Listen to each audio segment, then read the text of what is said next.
டாஸ்மாக் மாதிரியே பல டிபார்ட்மெண்ட்லயும் மறுபடியும் சொல்றேன், கட்சி நிதின்ற பேர்ல அடிச்ச கொள்ளைய ஒண்ணு ஒண்ணா கவர்மெண்டோட கஜானாக்குள்ளேயே கொண்டு சேர்த்துக்கிட்டே இருக்கிறாங்க. இப்பவும் சொல்றேன், மக்கள் பணத்திலிருந்து ஒரு பைசா கூட தொடமாட்டோம், தொடவும் விடமாட்டோம், தொட்டா விடமாட்டோம், இதுக்கு முன்னாடி தொட்டவங்களையும் விடமாட்டோம்.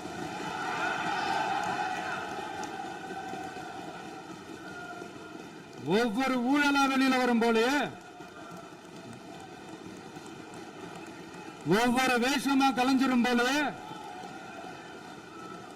இங்க இருக்கிற நிறைய பேரு நடுங்கி போய் இதுல நம்ம மேல அவதூறு வேற. இப்ப புதுசா ஒரு வெப்பன் ஒண்ணு கொண்டு வந்திருக்காங்க. அது என்ன தெரியுமா?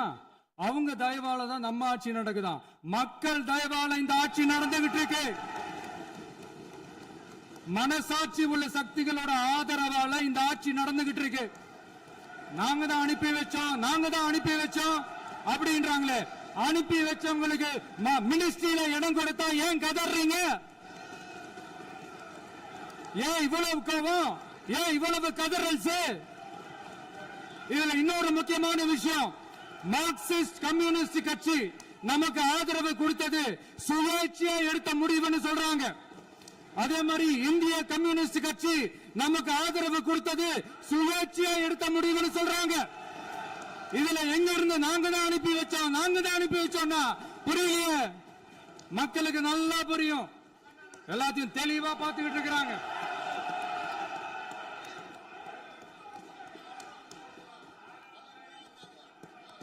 முதலமைச்சர் கண்டினியூ பண்ணலாம். மாண்பு முதலமைச்சர்.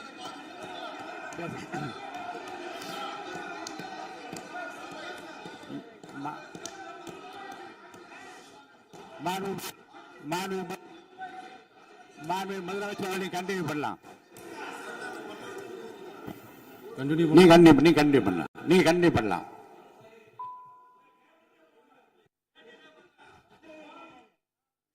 இந்த சமூக நீதி அரசுன்னு சொல்றவங்களை பார்த்து கேட்கிறேன், நம்ம பட்டியலின சகோதரர்களுக்கு எத்தனை அமைச்சர் பதவி கொடுத்தீங்கன்னு கொஞ்சம் சொல்ல முடியுமா? ஆனா நம்மளுடைய அரசுல 8 அமைச்சர் பதவிகள் யாருக்கு? நம்ம பட்டியலின சகோதரர்களுக்கு. எல்லாம் நம்ம அண்ணன், நம்ம தம்பி, நம்ம தங்கச்சிங்க. அண்ணல் அம்பேத்கர் அவர்களுடைய கிட்டத்தட்ட 100 ஆண்டு கால கனவு இப்ப நிறைவேறி இருக்கு. நான் ஏன் கொஞ்சம் சவுண்டா பேசுறேன் அப்படின்னா அவங்களுக்கு கேட்கணுன்றதுக்காக தப்பா எடுத்துக்காது.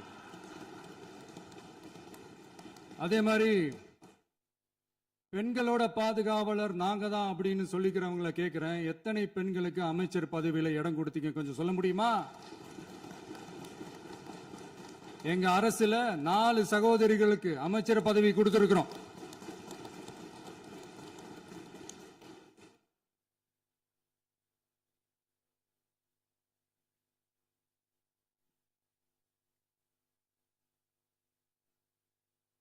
அதனால மக்களால் நிராகரிக்கப்பட்டு மக்களால் அகற்றப்பட்டவங்களுக்கு ஒண்ணு சொல்லிக்கிறோம், தப்பே செய்ய மாட்டோம், ஊழலே செய்ய மாட்டோம், நேர்மையா தான் இருப்போம், நியாயமா தான் இருப்போம் அப்படின்னு சொல்றவங்களால மட்டும்தான் கூட்டணி ஆட்சி அமைக்க முன்வரும். ஆட்சியிலையும் பங்கு, அதிகாரத்திலையும் பங்கு கொடுக்க முன்வரும். ஊழல்லையே ஊறி போனவங்களால இந்த கூட்டணி ஆட்சியோ ஆட்சியிலையும் பங்கு அதிகாரத்திலையும் பங்கு கொடுக்க முன்வராது.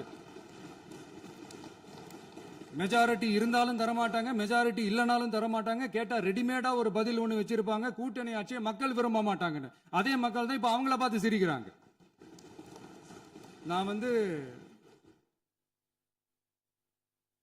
பதவி ஏத்த அன்னைக்கு கொஞ்சம் டைம் அவகாசம் கேட்டேன். எதுக்கு கேட்டேன்? நிதி நிலைமைலாம் கொஞ்சம் மோசமா இருக்குது, அதெல்லாம் கொஞ்சம் சரி செஞ்சுக்கிட்டு படிப்படியா கொஞ்சம் கொஞ்சமா நான் கொடுத்த வாக்குறுதிகள்லாம் செயல்படுத்துவேன், அதுக்காக கொஞ்சம் டைம் அவகாசம் கேட்டேன். நான் ஏதோ வேற எதுக்காகவோ வேற யாருக்காகவோ ஏதோ அவகாசம் கேட்ட மாதிரி.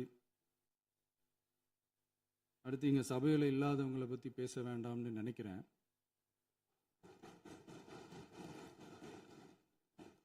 இங்க நம்மளை பத்தி அவதூறு பரப்புறதோட மட்டும் இல்லாம இப்ப நம்ம மக்கள் மேலேயும் அவதூறு பரப்ப ஆரம்பிச்சிட்டாங்க. மக்கள் நமக்கு ஓட்டு போட்டது தப்பான், குடும்பம் குடும்பமா நமக்கு ஆதரிச்சது தப்பான். இது இப்ப இல்ல, நான் சொல்றது எம்ஜிஆர் அவர்கள் காலத்திலிருந்தே. அப்பவே அவர் ஜெயிச்சப்போ அதே மக்களை தப்பு தப்பா பேசுறது. மக்கள் என்ன பண்ணிட்டாங்க, எம்ஜிஆர் என்ன பண்ணிட்டாரு, எம்ஜிஆர் என்ன இது பண்ணிட்டாரு. 50 வருஷமா ஒரே டெக்னிக்கா.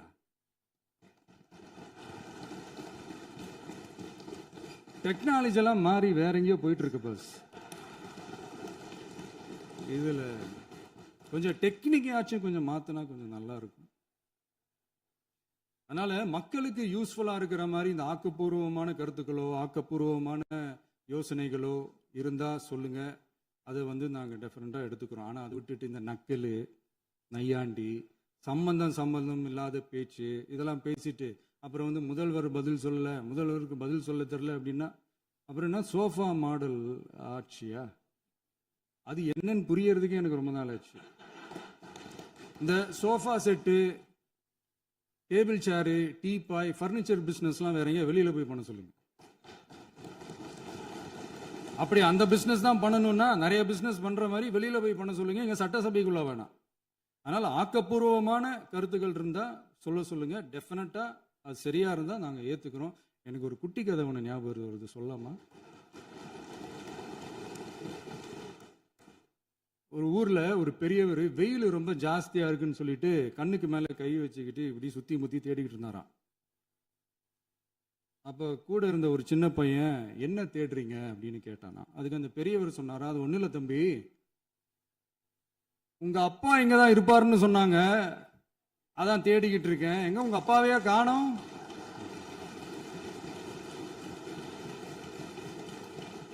இல்ல அந்த எங்களுக்கும் நக்கலா நையாண்டியா சம்பந்தம் இல்லாத குட்டி கதை இதெல்லாம் எங்களுக்கும் பேச தெரியும். அந்த கதையில பெரியவர் அப்படி சொன்னாராம், தப்பா எடுத்துக்காதீங்க. அந்த கதையில பெரியவர் அப்படி கேட்டாராம். அதனால யாரும் இங்க டென்ஷன் ஆக வேணாம். அதனால இன்னொரு இந்த என்னுடைய உரையை முடிக்கிறதுக்கு முன்னாடி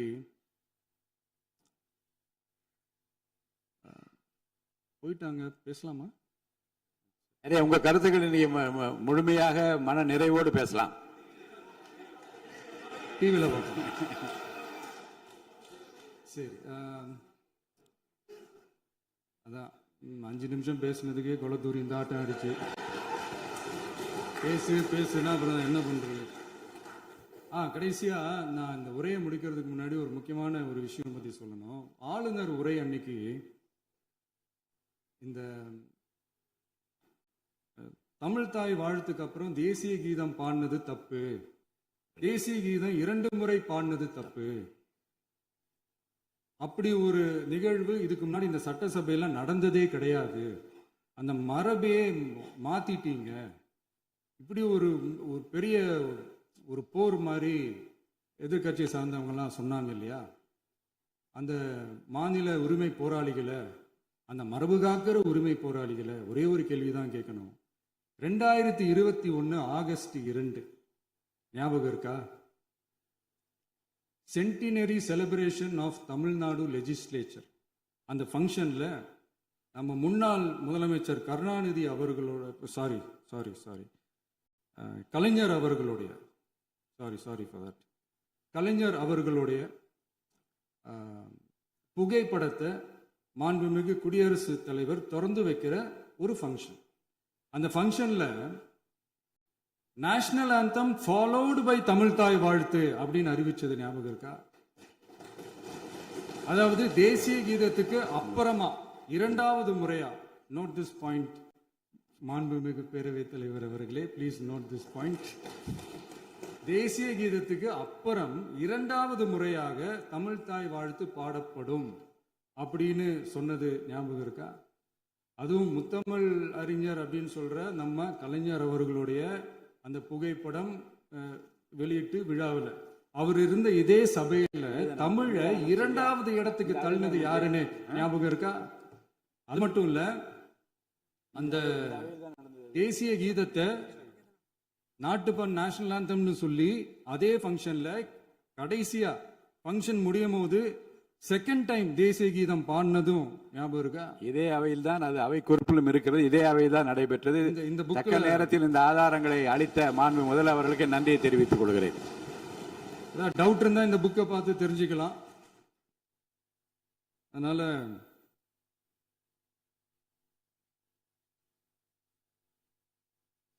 இதெல்லாம் கேட்டா என்ன சொல்லுவாங்கன்னா, அது ஜனாதிபதி கலந்துகிட்ட ஃபங்க்ஷன், அதெல்லாம் அப்படிதான், அதெல்லாம் கண்டுக்க கூடாது அப்படின்னு சொல்லுவாங்க. இதே மாதிரிதான் பேசுறது ஒண்ணு, செய்யறது ஒண்ணு, செய்யறது ஒண்ணு, பேசுறது ஒண்ணு. இதெல்லாம் மக்கள் பார்த்துக்கிட்டு இருக்காங்க. எலெக்ஷனுக்கு முன்னாடி தான் அப்படி செஞ்சுக்கிட்டு இருந்தாங்க. இப்போ எலெக்ஷனுக்கு அப்புறம் அதே தான் செய்கிறாங்க. இந்த விஜயையும் சாமானியர்களின் உண்மையான சமூக நீதி அரசையும் அவமானப்படுத்துறதுக்கு தான் அவங்களோட அந்த பொலிட்டிக்கல் சீனியாரிட்டி அது பயன்படுத்துது போல. சரி, செய்யட்டும் செய்யட்டும், நல்லா செய்யட்டும். இப்போ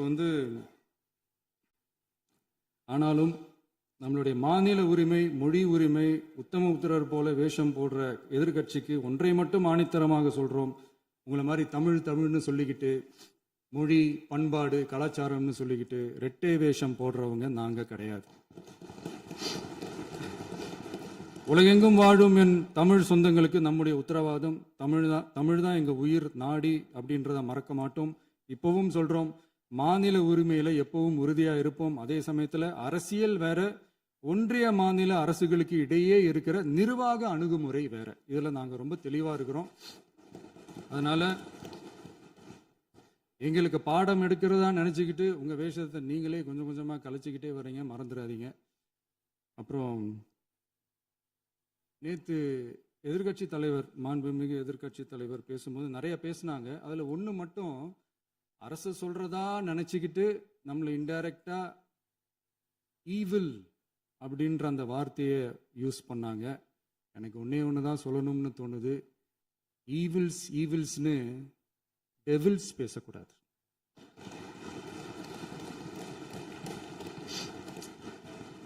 அவங்க இருந்திருந்தா ஒரு ஆக்ஷன் பண்ணணும்னு எனக்கு தோணுச்சு. எல்லாரும் போயிட்டாங்க. இல்ல, பர்மிஷன் பண்ணலாமா? இப்பவும் பண்ணலாம், ஒன்றும் தப்பு இல்லை.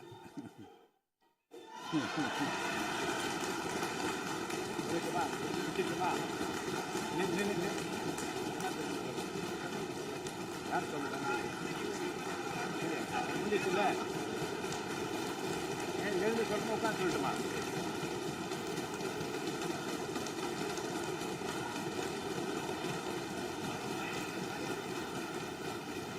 விவாதம்